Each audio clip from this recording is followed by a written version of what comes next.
All right, everybody. Let's go ahead and get started. Welcome back to the San Francisco Dharma Collective. This is going to be our Sunday night Buddhism in Translation class. Um, so this is going to be, I guess, our third session of this new style, this new format, this sort of a practical Buddhism in that way. I got a couple of questions. And interestingly, both of the questions were about the same topic, and it was about the topic of no self. We'll just call it that for now, in that way. Um, so we're going to talk about that tonight. That'll be sort of the main focus. But before we dive into that, let me sort of allow me to take a moment to take that idea and put it sort of in its proper place in terms of like the way that we've been talking. So we started this course a couple of weeks ago asking this question of like, what is Buddhism? Like, what are we translating in that way? And so I threw out the very, very common definition or way of thinking about Buddhism, that it's this cultural tradition. We dare call it a religion that kind of basically is about these three areas of life: moral discipline, known as Sīla; Samādhi, or meditation; and then Paññā, or Prajñā, the idea of wisdom. And normally, traditionally, Buddhism is those three areas of practice combined. And that's what we've kind of been running with in that way. So we spent a good deal of time talking about Sīla or Shila, and we even got to talking a little bit about meditation. But now let me mention about this third category that we started talking about last week. So last week, and even before that, the week before that, I threw out this kind of a provocative question: is Buddhism a religion? Right? And I gave you the very quick answer of you bet. Definitely 100%. It ticks all the boxes in that way. But really quickly, we would consider Buddhism sort of a religion, first of all, because it has this moral component in that way. And Hmm. this is where we talked about the precepts: not killing, stealing, lying, sexual misconduct, and intoxication. And many of those sort of map on to other world religions. Most, if not all, of the world religions are definitely telling you not to kill, steal, and lie. Buddhism is a little unique in terms of its relationship to both sexuality and alcohol.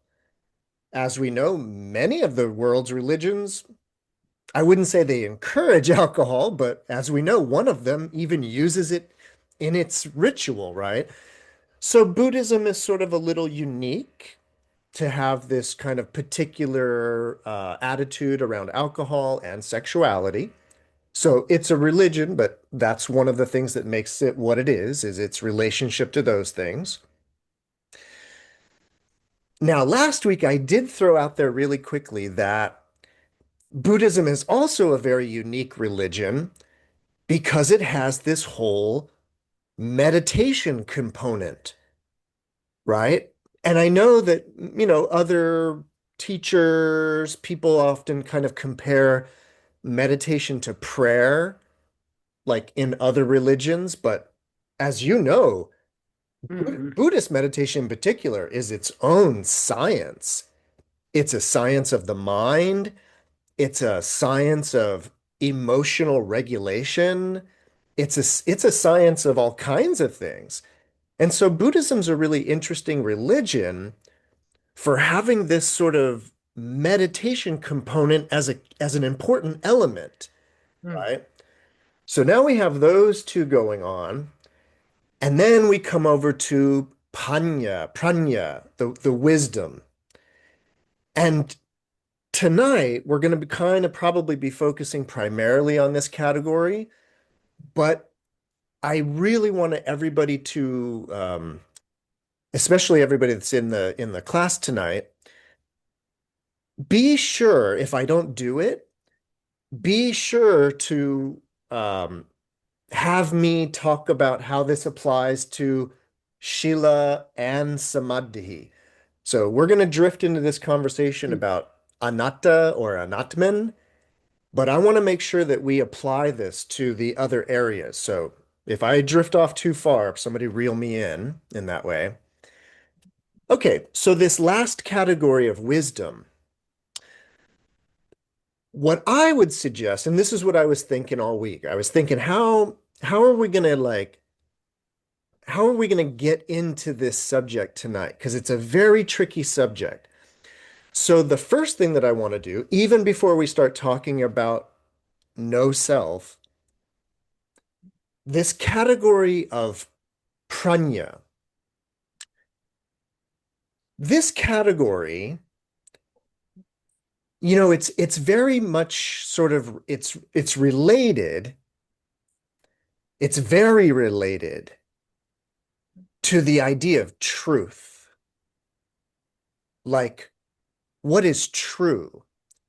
And what I kind of want you to start kind of thinking about is that one of the things that makes a religion is that they are making a claim Mm. about Mm. the truth about creation, the truth about morality, meaning, oh, okay, why shouldn't I kill? Why shouldn't I steal? Like, what is the reason behind all of that?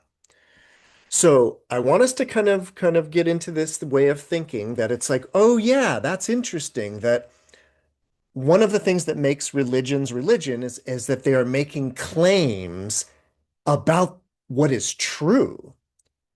And they are often basically saying, come join us. We have the truth, right? Don't join those guys over there. We've got the truth. So that's sort of the area that we're discussing tonight is, and okay, let me put it to you even more directly. This category tonight is the category of doctrine, dogma. These are all terms, that you find in a religious studies class in that way. So that's what we're talking about tonight, sort of the philosophy, the doctrine, the dogma, that idea. Okay.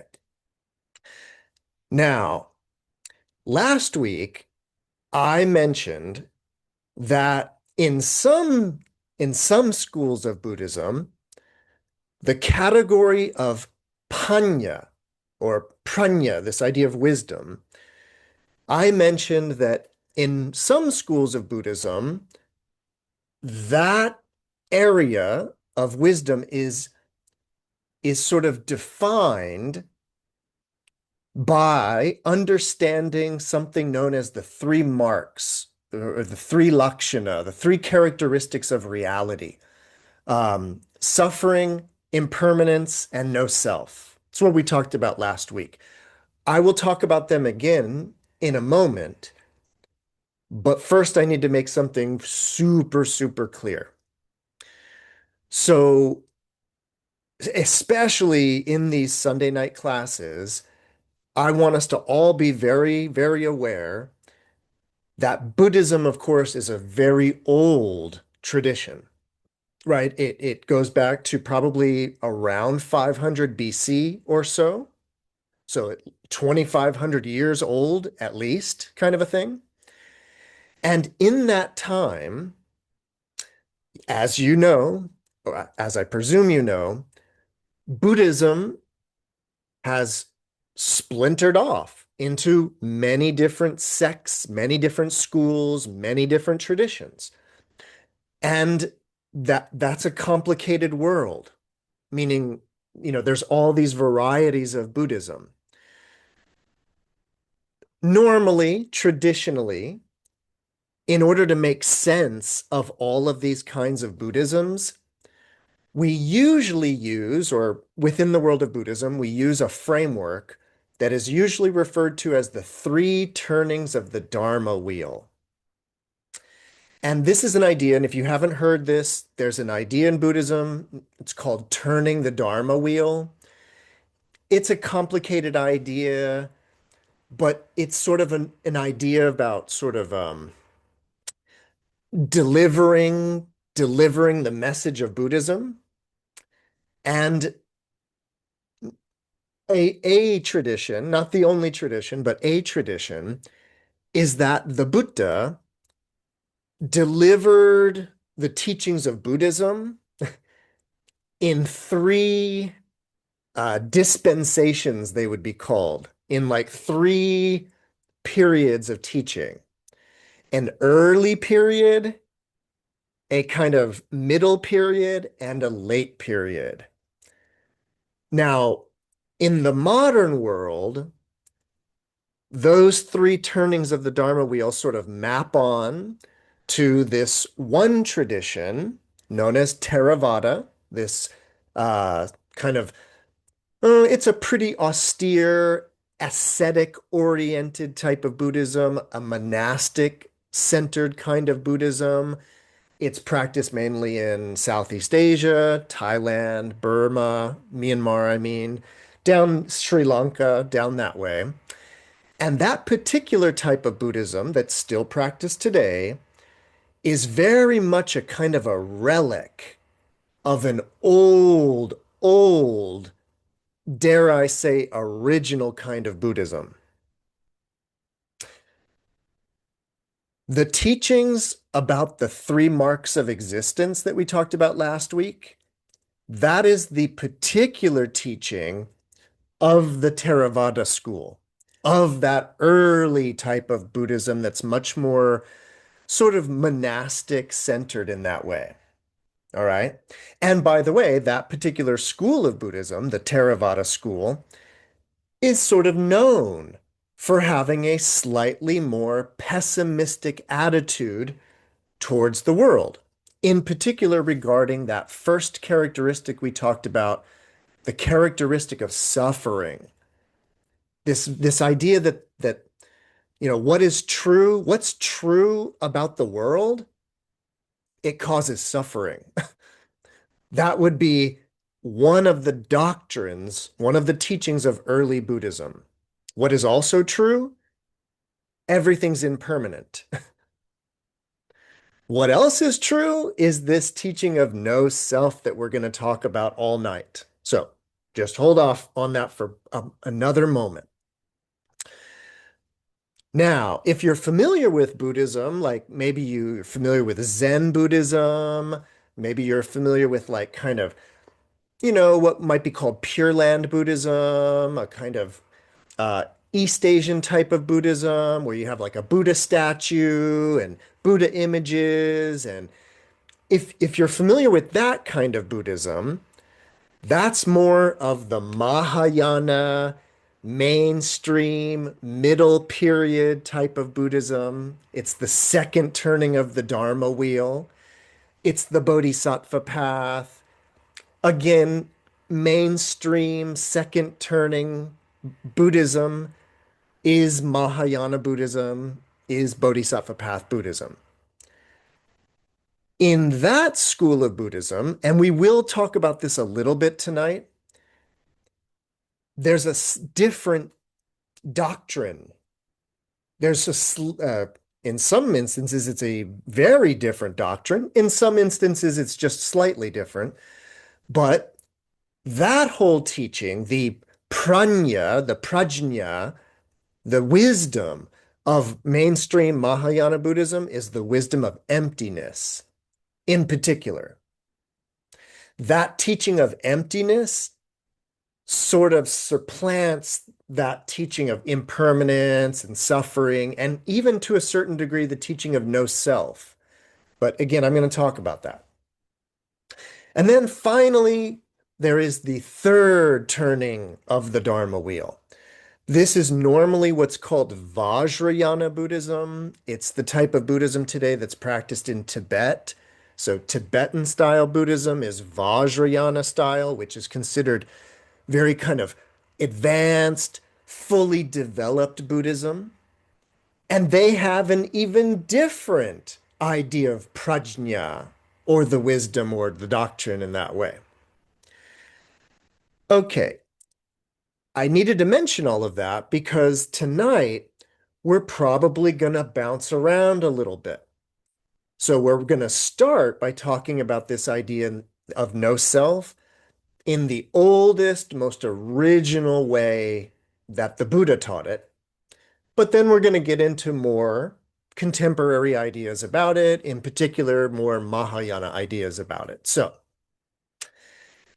is everybody feeling oriented now? Okay, so all right, we're talking about this sort of doctrine of no self, but we know where this fits into the whole program here. Gnome. And by the way, Gnome did ask the original question about no self. So, Mhm. you have an addition, Gnome? No, I just am curious what you would say that third turning the Vajrayana equivalent or name for the equivalent of emptiness is. So, No self-emptiness. Three yep, marks. Yep. really quickly. And by the way, what I'm about to mention is just the way that I would teach it. In the first turning, it's the three characteristics of existence, right? Suffering, impermanence, no self. In mainstream Mahayana Buddhism, the main idea is what are known as the three doors of liberation: emptiness, characteristiclessness, and wishlessness.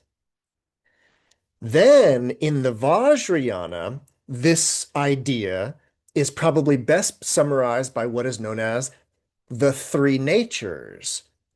And the three natures in the Vajrayana tradition are this idea that any dharma, any phenomena, any object, anything actually has these three natures: a completely fictional, delusional, made up nature, a dependently originated and therefore empty nature, and what makes Vajrayana, it's the idea that all dharmas also have a perfect nature, that they are totally perfect already. And that is a kind of a unique aspect of the Vajrayana, which last week, I think it was in response to maybe Robin's question or somebody's question, and I mentioned that early Buddhism is kind of pessimistic. Mainstream Mahayana is like super about equanimity and like neutrality. And Vajrayana moves a little bit towards the everything is wonderful versus everything being terrible and suffering or neutral. They kind of go all the way to this perfect idea. So, uh, great question, Noam. Okay, so now what we're about to do is we're about to dive deep in to the third of those three characteristics of reality of the early form of Buddhism. Now, this teaching is tricky, and this is a really great topic, by the way, for this translating or Buddhism in translation course or class that we're doing. And I say that because this word anatta or anatman, this requires some serious translation work. And I mean it linguistically and culturally. So, those three characteristics of existence. Last week, I talked a lot about dukkha, the characteristic of suffering. So I'm not going to talk about that one tonight. Then there's the second characteristic, anicca, impermanence. I mentioned that one last week, but I mentioned it only to say that in many ways, it's the most obvious because it's like we see it all the time, meaning we see things change and fall apart. That's their nature to be impermanent. So the second characteristic of reality is, I think, not that hard to understand. But this third characteristic of reality that we're going to talk about is tricky. So the first thing we need to do is break down the language of this term. So the term, and also, by the way, this is complex. We are sometimes, when we talk about Buddhism, we are sometimes using this language called Pali, and we're using Pali terms. Pali is the language of that early first turning of the Dharma wheel, that Theravada style Buddhism, whereas Sanskrit is the language of mainstream Mahayana Buddhism. It's the language of Vajryana Buddhism. And so we need to talk about both these languages, Pali and Sanskrit. So there's a word. Oh, and by the way, if you don't know this, Pali and Sanskrit are actually very close. It's like almost like Pali is Sanskrit with a lisp, where they just kind of have a slight southern drawl or southern accent. So it's not that different. But the word that we're talking about tonight is in Pali, it's anatta, Anatta, or anatman, Anatman, anatman, Anatman, anatman, or anatta. Now, both of those words, which mean the same thing, they both mean either no atta, atta, no atta, or no atman, atman. So what is an atman or the atta? What's up with that? Well, this is where it's more complicated than just translating because it is anatta or anatman that's being translated as no self in English. So you would be tempted to think that the word atman means self, but it doesn't. It doesn't exactly mean self. So that's where we need to begin our sort of translation. So what we need to know, or what we kind of need to be thinking about, is that in India, at the time of the Buddha, when the Buddha was born, in the culture that the Buddha was in, there was a very, very common, generally accepted idea. You might think of it as the foundation of Hinduism, but it's just kind of the foundation of Indian thinking in a way. And what it is, it's what we in English call reincarnation. It's that idea that after death, there is rebirth and a whole new life, and then a death, and then a rebirth, and a whole new life, and then a death, and then a rebirth. And this goes on and on and on, and has been going on and on and on since time immemorable. And the question is, or the idea is, if this is only called Michael this lifetime, and only is in this body for this lifetime, and in a previous lifetime might have been an animal, might have been whatever, and in a future lifetime might be an animal again, or might go on to be something else. The question is, I'll put it to you very simply. What what reincarnates? Meaning if it's not Michael and it's not this body, right? The question is, well, what is it that keeps going? And that's the Atta or the Atman. So we need to understand that the Atman is that which takes on rebirth. This is why Atman is, it used to be translated as soul, not self, but soul.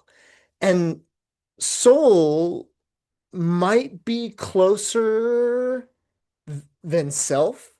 The idea of soul might be closer to what they're getting at, but this is where this is what I want this class to be about. I want us to recognize that the word, no, not just the word, the idea of a soul is already within the Judeo-Christian framework, meaning a soul is a particular idea.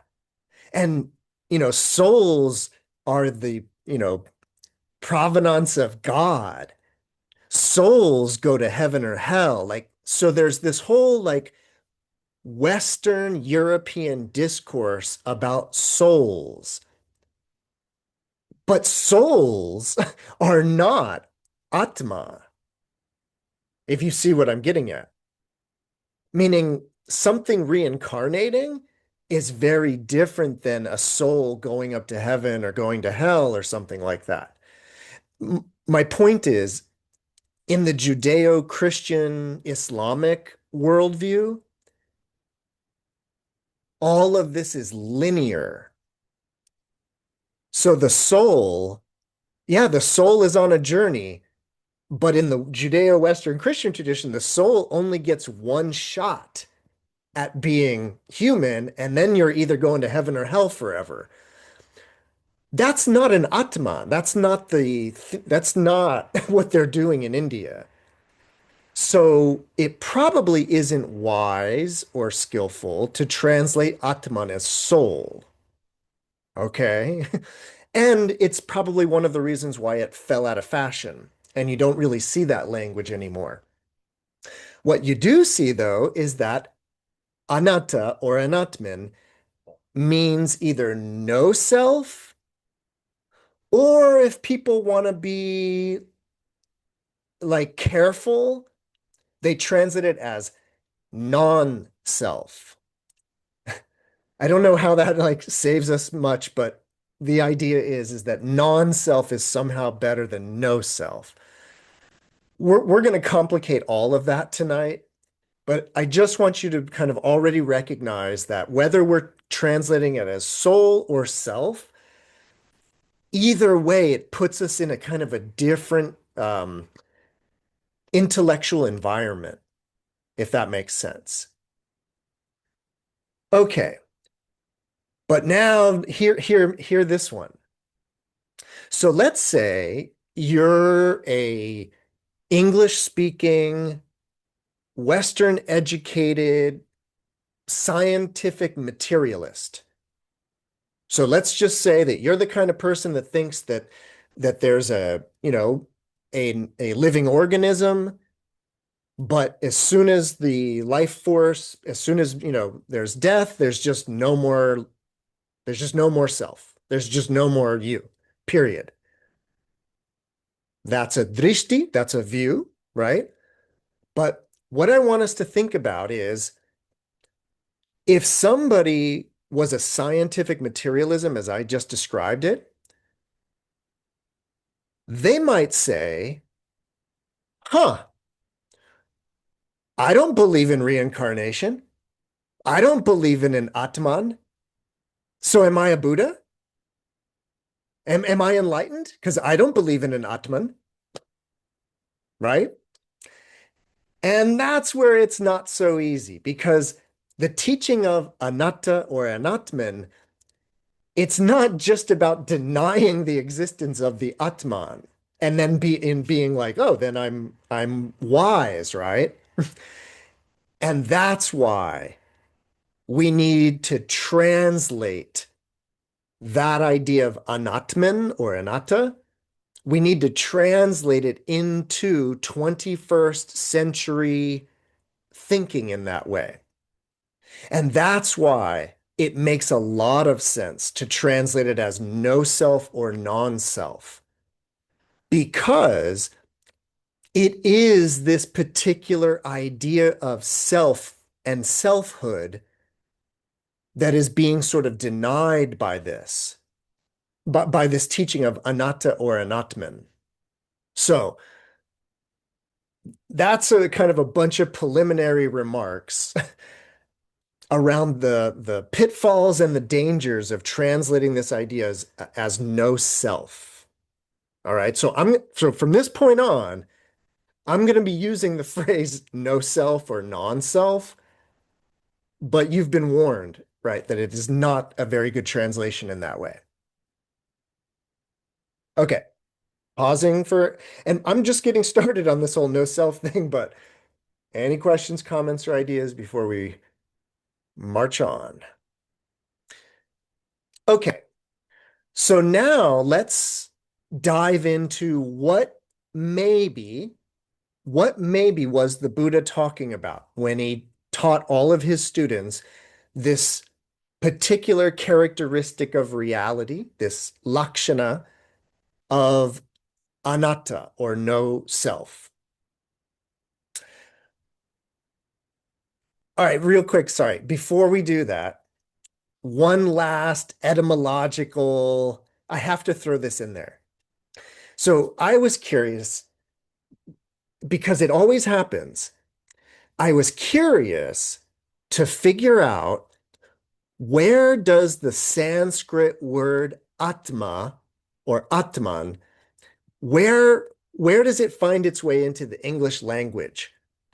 Because all these Sanskrit words and all these Sanskrit terms, they always through the Greek culture, they always find their way into English.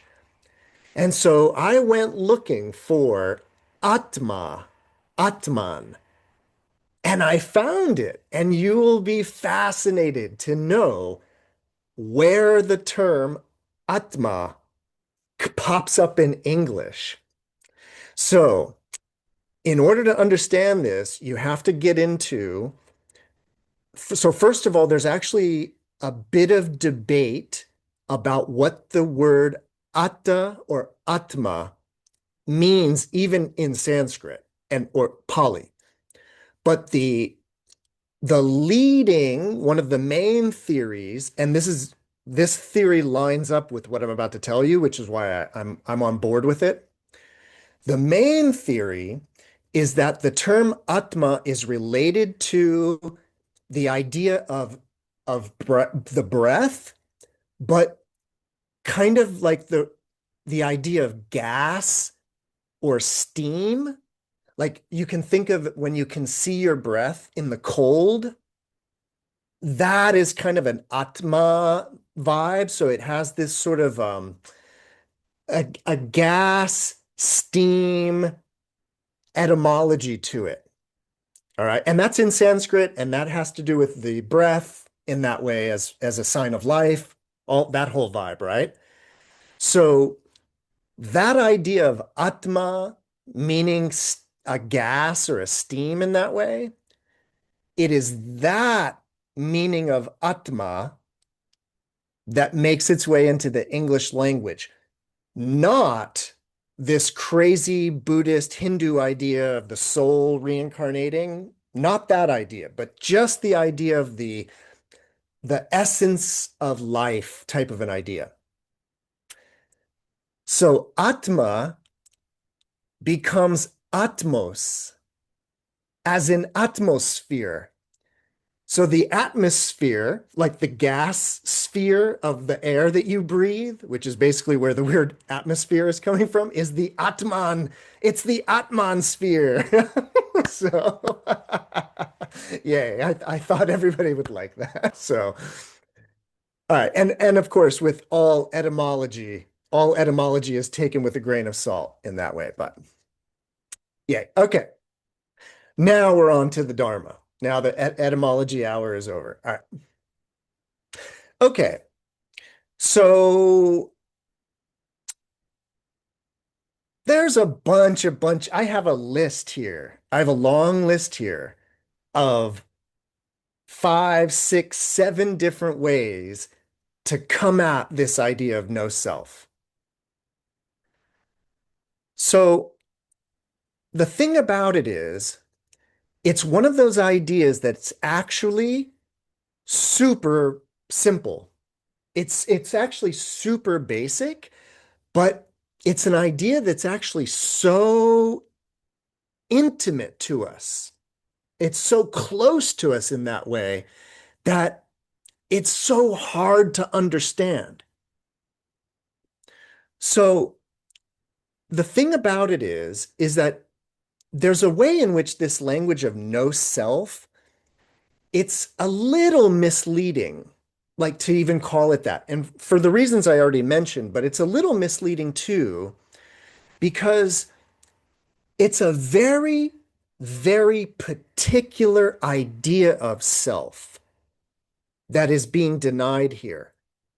And once again, in the original world of Buddha, it was denying that there was this soul thing that reincarnated, right? But basically, what the self is, as I understand it, that's being denied here in this teaching of anatta or no self, well, it's this idea that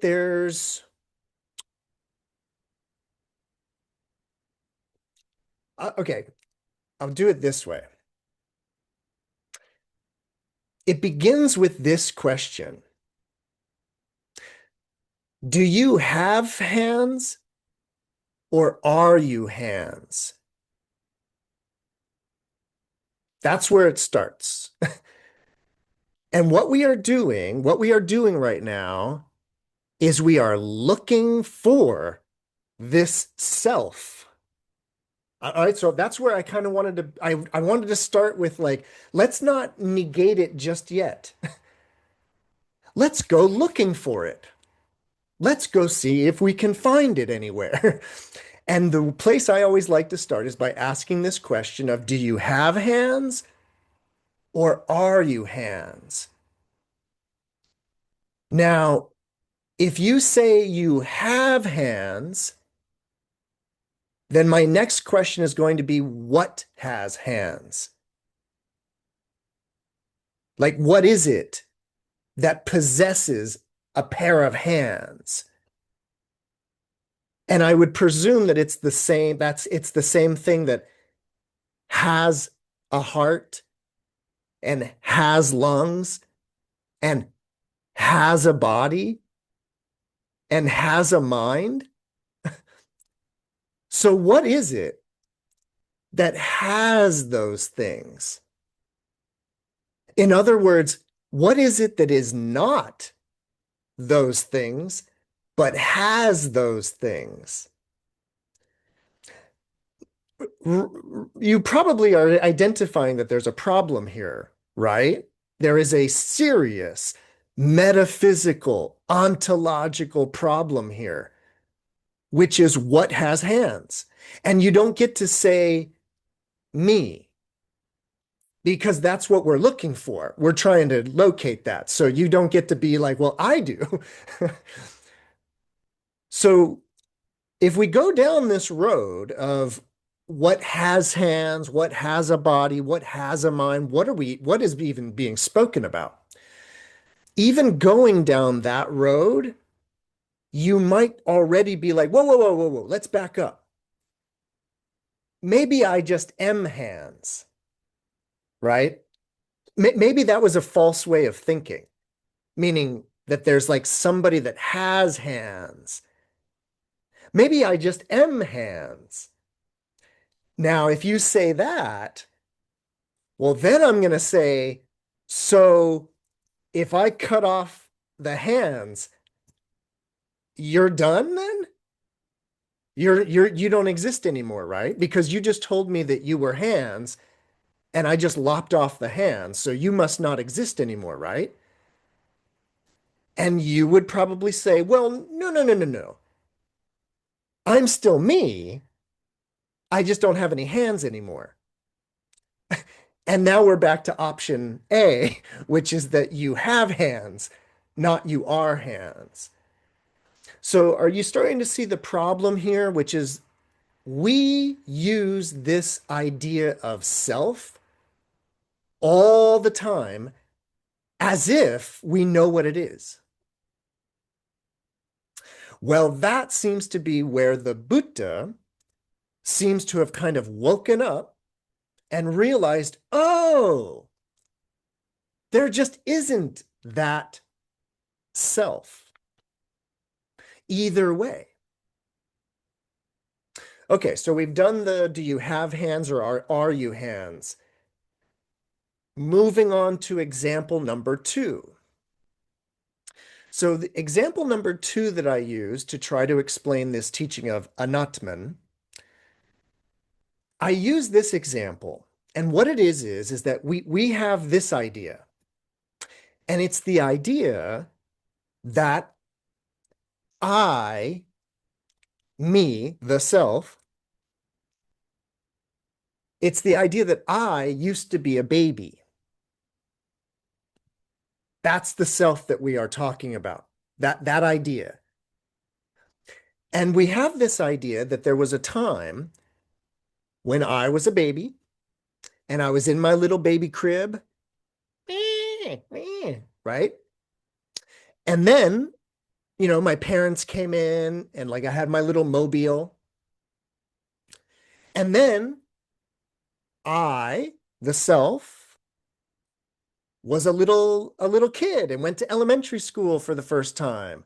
And I had my little lunch pail and got on the little school bus, and that was me. And then I went to high school and I got my first girlfriend and I went to prom and all of this stuff. And then I grew up, I went to college, graduated from college, I got married, now I'm married, da da da da da. Me. Me, the baby, me, the child, me, the adolescent, me, the young adult, me, the adult. It's all me, right? And here's what we think. Here's the idea of the self.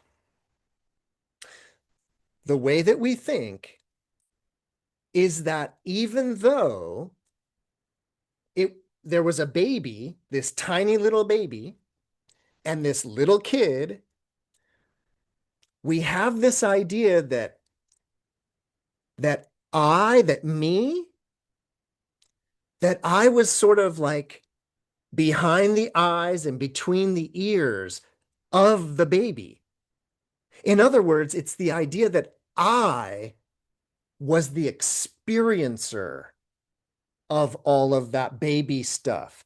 And it's the idea that I was the experiencer of going to elementary school on the school bus, and that I was the experiencer of all of those things. In other words, even though the body has gotten bigger, even though the hair has gotten old and gray, the idea is that it was me. It was me the whole time. In other words, the real me was underneath all of those experiences the whole time. Are you noticing that this sounds a lot like the Atman, but it's only the Atman in like a single lifetime? But it's the same idea, which is it's the idea that there's a real self underneath the facade in that way. The Buddha came along, and in the awakening experience of the Buddha, there was the realization, oh, there's not the real self underneath experience. What there is experience. But what that means is that the only place you are is right now, here. And this was never a baby. Because this consciousness is listening to a Dharma talk and understanding it. That's you now in that way.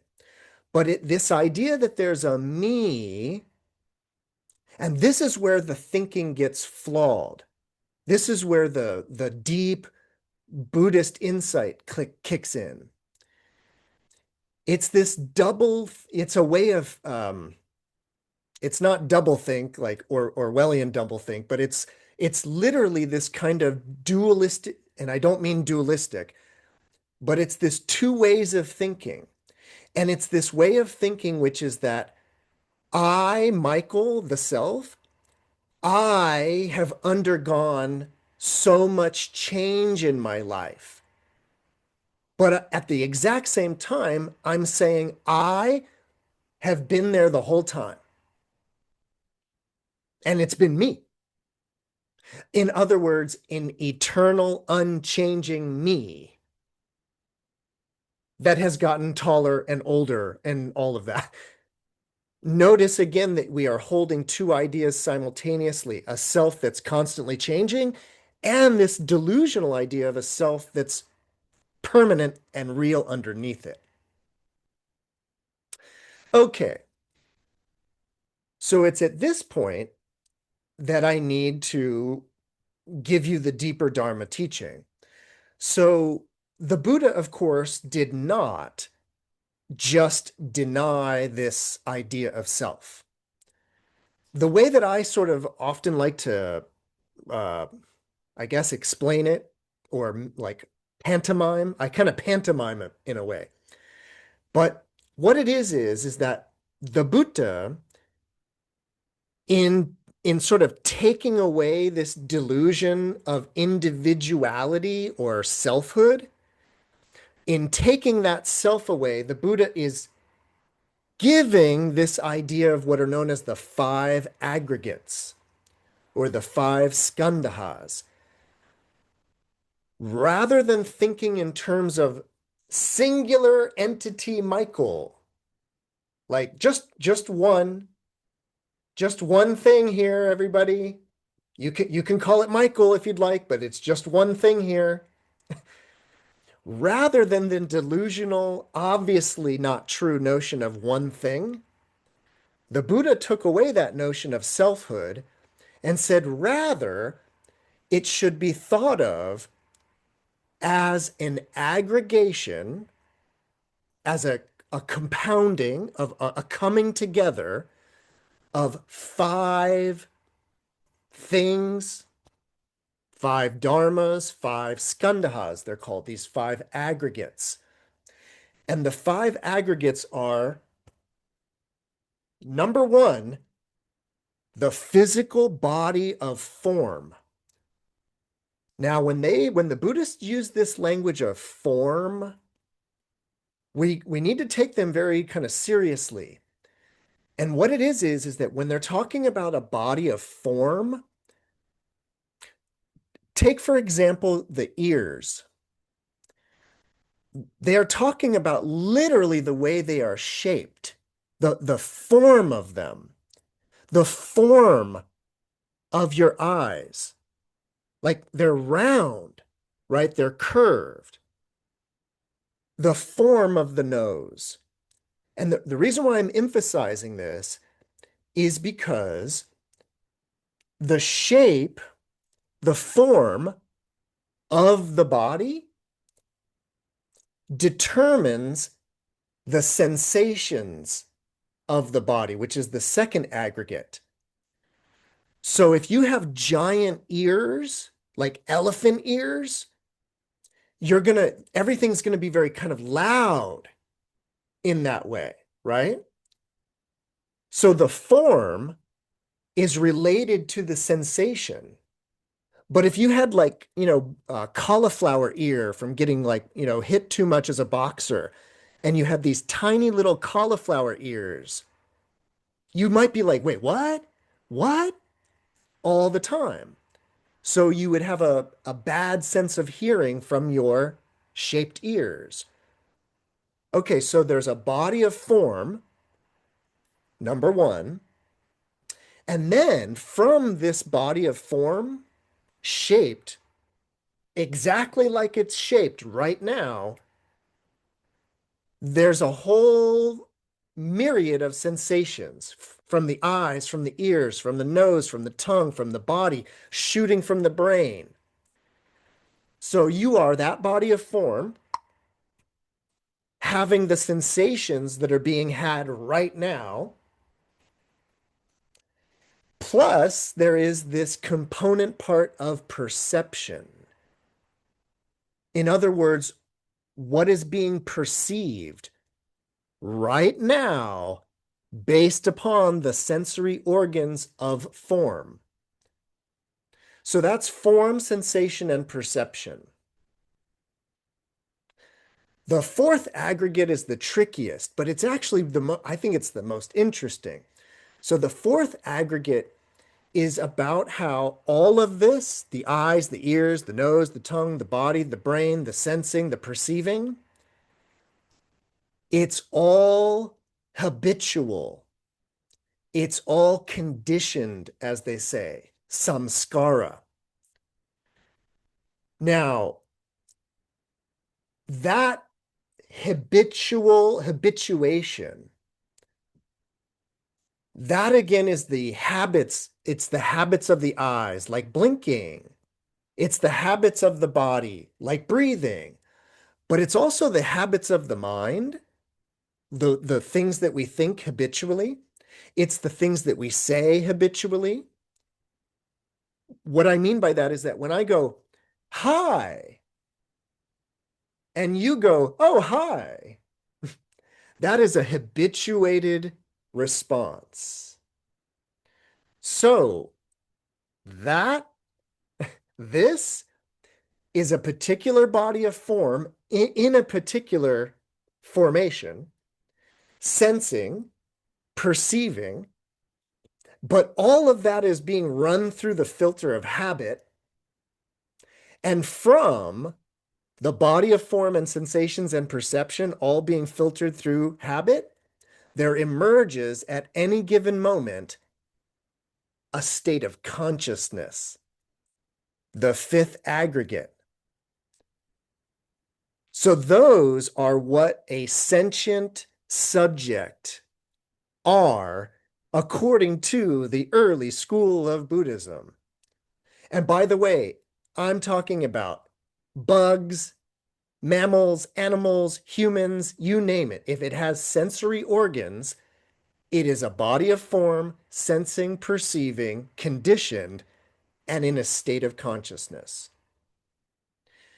Now, the most important thing, though, about the teaching of the five aggregates, the most important thing is that you understand that they are constantly in a state of change and flux.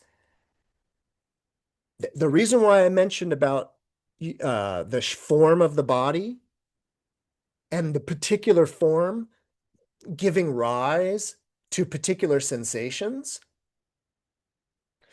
let's say you spent your whole life with blurry vision. If you had really bad blurry vision, it's because of the form of your eyes. The curvature of your eyeball is literally a particular shape so that you get blurry vision. And it might be that you're always squinting and you can't see very well and you can't drive. So, you feel disempowered because you can't drive. You maybe even use one of the walking sticks because you're kind of visually impaired.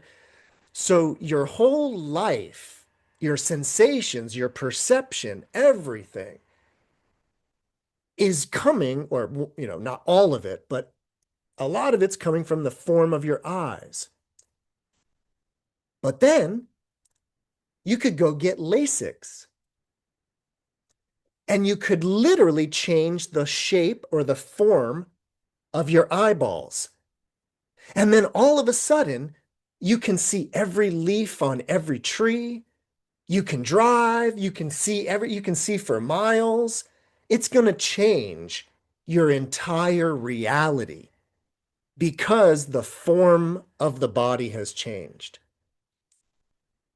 The form or the shape of the body is constantly changing. Even right now, right? Just boop, I plucked a few hairs out. It's a new body of form every moment. In terms of sensations, you are sensing this now. There is no the sensations from last week. There's no sensations from last week happening right now. There are these sensations happening right now. In other words, the second aggregate, whatever you're sensing, is also constantly changing. Perception, what is being perceived, is also changing thought moment to thought moment. Let's talk about conditioning. I always use this example.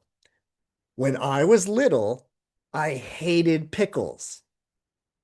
So, in other words, the habitual conditioned reaction to pickle taste was one of a negative Vedana. Ew! Somewhere along the way, now I love pickles. So I have had a 180-degree shift in my Vedana, my conditioned reaction to pickles. So I have a question for you. Does Michael like pickles or not?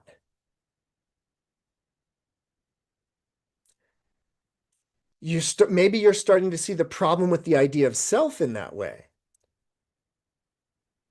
Okay, so conditioning, like my pickle example, the way that this is habituated, the way that this is conditioned, changes. And then there's the fifth aggregate, which is this present state of conscious awareness, which can only ever be this present. I mean, there's no this consciousness. There is only this arisen consciousness. But this presently arisen state of consciousness is only the result of all of the conditioning, the perception, the sensation, and the body in the configuration it's in at this particular moment. And it's already changed from the time we started talking about this.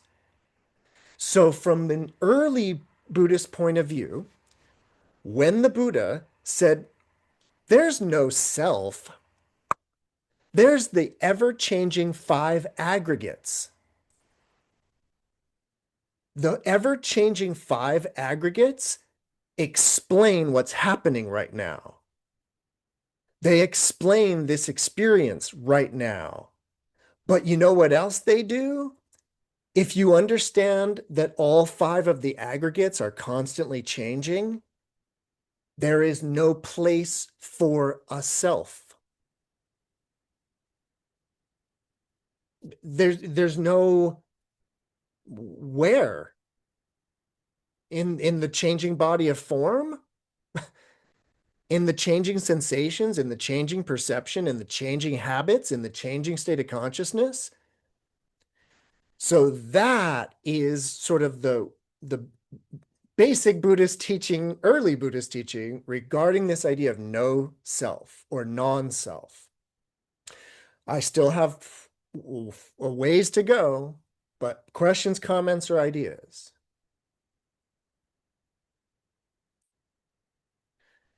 All right. So Noam had written, inquiring a little bit about the aggregates. I feel like we've done the aggregates justice there. And Noam mentioned a practice, and it's a practice, a meditative practice, a contemplative practice, which the Buddha advised. And it's the practice of what Noam referred to, what the Buddha refers to as this practice of kind of reminding oneself, not mine. And whatever it might be. It might be a cell phone. Why can't it just be a cell phone? Why does it have to be my cell phone? Right? But what the Buddha was really talking about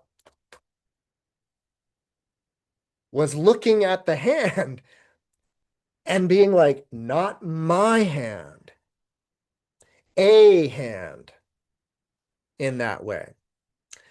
So the Buddha does recommend this contemplative practice of examining the body in terms of not mine. But I wanted to mention something, Noam, about that because the Buddha often refers to that practice of contemplating not mine, but it's usually these three, which is, make sure, just so it's the idea of this is not mine, but also I am not this, and also this is not self, or this is not the self. So it's like usually a threefold idea. And I do understand, Noam, that particular one of not mine is a very effective one. Like I use it myself a lot, both in teaching and in my own practice. But I wanted to use this as an opportunity to mention something very interesting. So, and Noam, I was thinking about you. You'll appreciate this as a mathematician. So it has to do with a certain Buddhist language. And the Buddha often uses this language of having a remainder or remainderless, right? And what I wanted us to notice is that if you were to only do the not mine, there's a way in which there's this possibility then for the self or the me, to be somewhere else.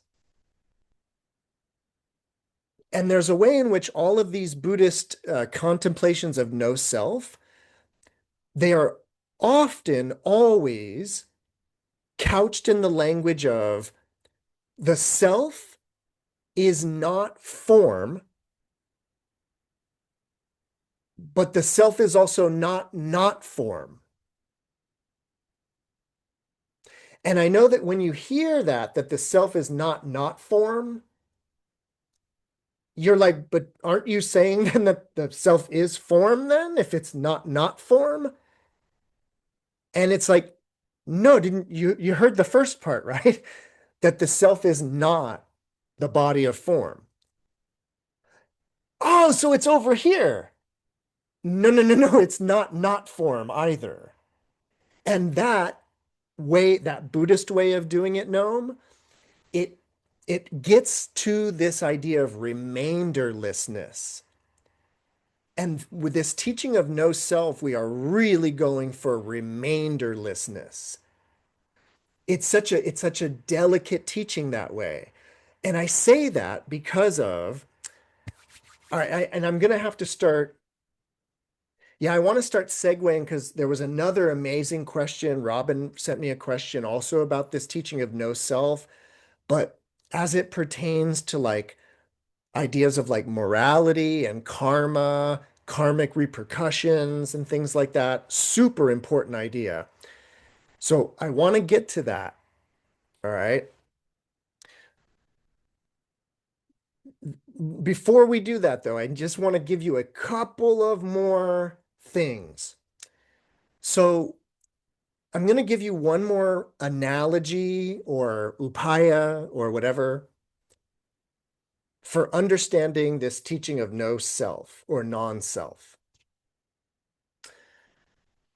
So I want you to imagine, see, I don't have any here, but this is just one of my funny story things. So I want you to imagine, that I have these kind of pair of goggles, right? And I have these particular pair of goggles that I call them my money goggles. And what these money goggles do is that as soon as I put on my money goggles, all of a sudden, everything has a price tag. Everything has a value, right? And all of a sudden I'm like, I could get $20 for that.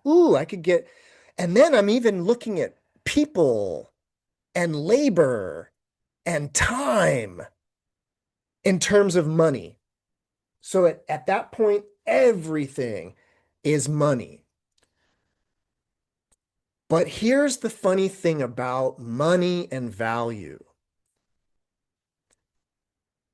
You do realize that it's just a human convention, right? You do realize we just made up this whole value money thing, right? And it's not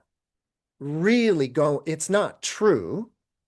But if you've got the money goggles on, you sort of make it true in that way, right? Okay. There's a bunch of other goggles that you can put on, and you're just seeing the world through the lens of that in that way. And there's another pair of goggles, which are the self goggles, in which everything is like, oh, look, my phone. Oh, look, my cup of tea. Oh, look, my computer. And it's a way of looking at the world in terms of self and filtering everything through that lens. But it's a lot like the money thing, which is it's not really true. But when you have those goggles on, it sure seems true. Now, check this out. Using my analogy of the goggles, you might be wondering, well, who's wearing the goggles of self? No, no, take the goggles off. You see that very question of who's wearing the goggles is wearing the goggles. Everybody see what I'm getting at with that one? That one, it's very, very subtle. And because of time, I'm going to just start getting to it. So this often comes up, especially as a Dharma teacher. I get this question a lot. And it has to do with this idea of if there's no self, then what's up with karma? What's up with karmic retribution? There's all kinds of seemingly big problems if there's no self. Does everybody kind of understand the general idea of that question? Right? In that sense of like, wait a minute, I thought that it was like, I'm going to do something bad. And then a week later, something bad's going to happen to me because of the bad thing that I did. But if I understand the teaching of the five aggregates and all of that, it's not me that did it last week. So that's not. So how does karmic retribution work? Right? Well, the really simple way of actually explaining that idea, and I'll try to just say this and then I'll try to kind of back up and explain it. But when you actually get rid of this idea of the agent, when you get rid of that idea of the self, it's not that there's no karmic repercussion. No, it's only karmic repercussion. That's all it is. Meaning, yeah, there's not a receiver of karma, but thinking in terms of self is the karmic retribution for thinking in terms of self. This is getting subtle, and it has to do with this idea of, but wait a minute, if there's no self, who receives karmic retribution? Take the goggles off. Take the selfing goggles off because it's what's prompting you to even ask that question. Notice you're still thinking in terms of selves. This is the kind of the realization about that kind of karmic retribution problem. It's this that it's what I said a second ago, but I'll try to say it again. The self is the karmic retribution. Meaning thinking that it's like, oh, woe is me. Yep, that's the karmic retribution. This is making sense to everybody? Making sense to a few of us. I have Maria. I do have one more thing, but Maria, what have you got? There. Okay, just a quick question. So karma is just action, right? It's cause and effect, action reaction. Right. So karma is more like a guiding principle or force behind action, what sort of causes action.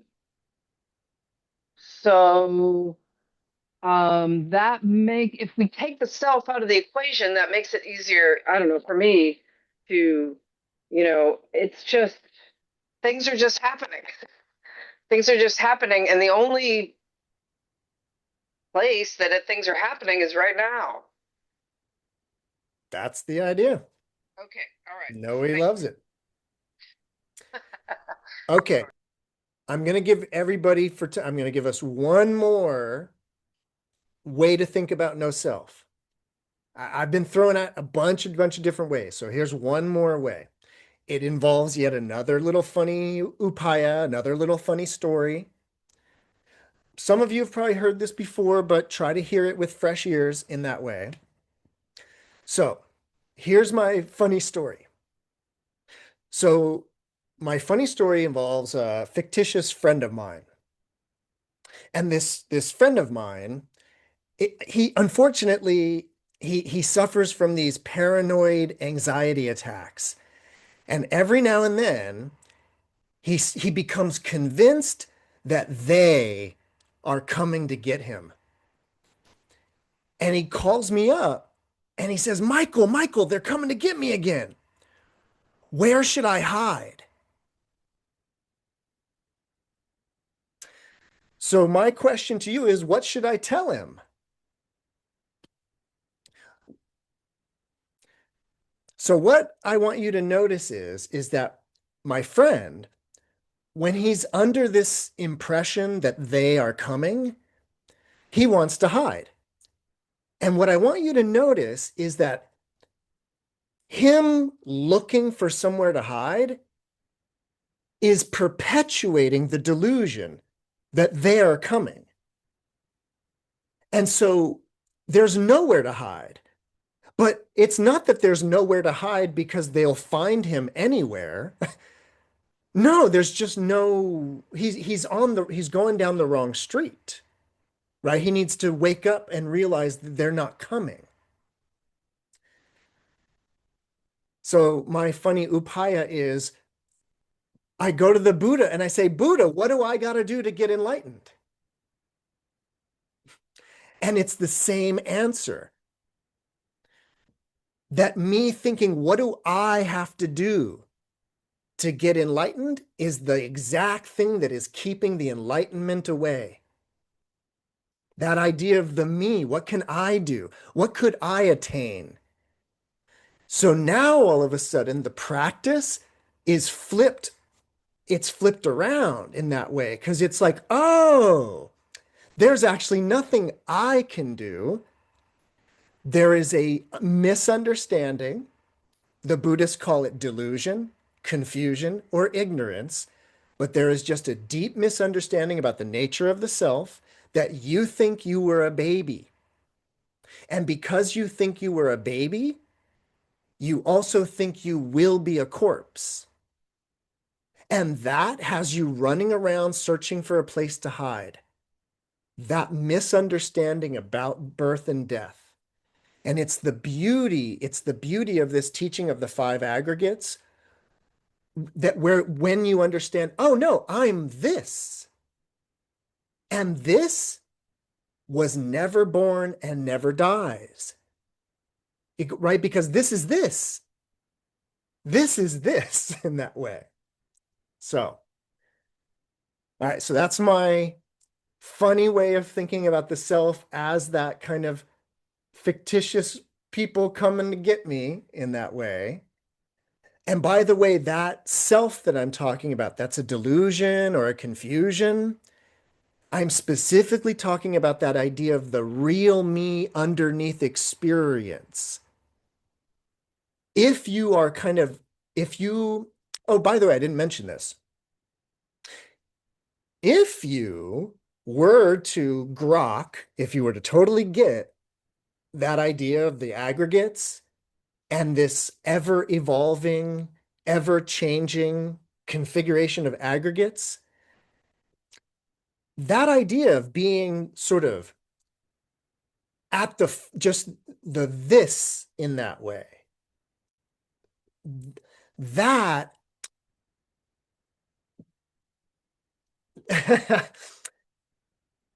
that idea becomes known as entering the mind stream. In other words, there's like a stream or a flow of consciousness. And if you get into the flow in terms of embracing, oh no, there is this. And you really, really do understand that this was never a baby, that it doesn't even make any sense to think about this precious moment of consciousness as being a baby, right? So if you're into that, in some Buddhist traditions, if you really kind of embrace that idea of being this present moment of consciousness, that's considered entering the stream, like being a stream enterer. You're not fully awake, you're not totally over your kleshas, your afflictions, or all of that, but you are over this idea that I was a baby and you're into being this. And now I want you to think about the idea of practice coming from this versus practice coming from a delusional sense of self, where there's like me and all the stuff they did to me when I was little and all the stuff I have to do in the future. And it's like, just feel how heavy that idea of self is and feel how liberated and free the mind stream is. This present state of conscious awareness is unbounded in that way. So, all right, I'm trying to get you psyched on this no self idea, and because I know no self can be like a downer, and I want people to be like, yoo-hoo, like I'm free. So, Noe, Just a short little input here. Thank you so much. There's also the story of the Buddha and Mara.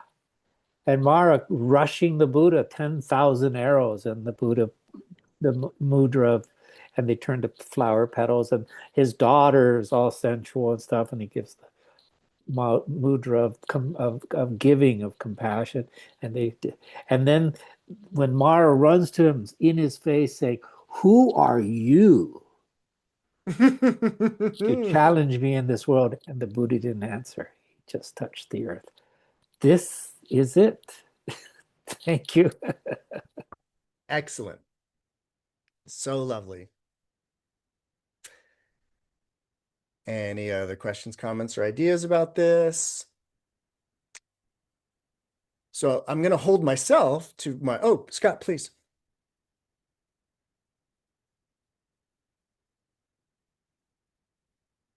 Yep.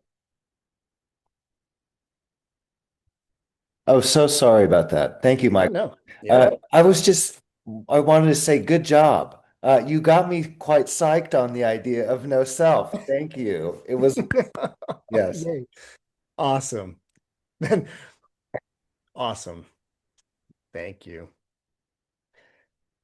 All right, I'm going to hold myself to my own criteria here.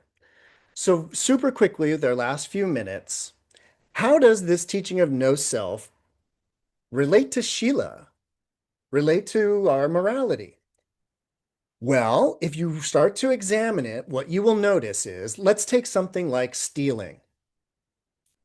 To benefit who?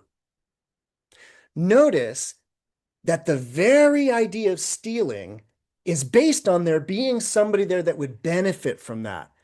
Even more so is lying, because that's very much about a delusional sense of self that I'm trying to protect. Oh, I don't want people to think I'm like that, so I'm going to tell them I'm like this. And so notice that if there was a real understanding of this no self, there'd be very little, if any, impetus to lie, because there would be no beneficiary to that lying. The same kind of goes for all the other precepts too, in terms of noticing the beneficiary that would kind of benefit from the violence or thinks they're benefiting from the intoxication, right? So the no self, if it, like, I just want you to notice that the wisdom side of this starts to support the Sīla that way, where you might start to realize, oh, those behaviors actually perpetuate that delusional sense of self that's causing me to suffer. That Buddha was pretty smart that way, right? And then when it comes to meditation, so when it comes to Samādhi or meditation, I highly recommend everybody revisit their Majjhima Nikaya. I highly recommend that everybody revisit Sutta number 62, the Greater Discourse to Rahula. Rahula was the Buddha's son, the Buddha's kid. This is an amazing meditation on no self. If you read through it from front to back, it's an amazing guided meditation. And what it is, and this will allow me just to say a few things about kind of samadhi and this idea. The way that that meditation works, let me just quickly kind of mini guide you through it. It begins with an elemental meditation. So we're talking earth, water, fire, or earth, water, fire, air. And so you begin by contemplating all of the heavy, like the shit, the heavy stuff of the body, and in particular things like feces. And asking yourself sort of like, do I think I'm the feces? No, because you're going to poop that out, right? So you are not the earth element, in other words. So you go through the body, a body scan in terms of solidity or the earth element, and the Buddha walks Rahula through this. And all the while, it's like, you're not that, right? No, you're not that, right? Then we go to the water element, all of the blood, all of the piss, all of that. But then it gets into the more subtle, the fire element. But then it gets into even more subtle, the wind element. But also with this meditation of, I am not that, I am not that. And then you move in to all of the hair pores, all of the orifices, meaning all of the space. And even at that ephemeral level of space, you're saying, I'm not the space either. And so the whole meditation is just you're getting further and further away from those attachments to body, all of that. And basically, the Buddha just walks Rahula through this non-self meditation all the way to awakening. So if you want to kind of integrate the no self-teaching with meditation, that's a great place to look. So, all right. I think I will call it a night at that, unless there's any last comments, questions, or ideas. I think because I didn't get to talk at all about emptiness and that more mainstream Mahayana. I think next week we'll probably do a little compare and contrast between the teaching of no self and emptiness. Those are teachings that often get like conflated or confused. So, but I do want to reach out, or I just want to mention to everybody, feel free to reach out to me during the week. Like I said, I got a few questions and I love it. So feel free if you have anything on your mind, or just when we start next Sunday. So otherwise, that'll be it for tonight.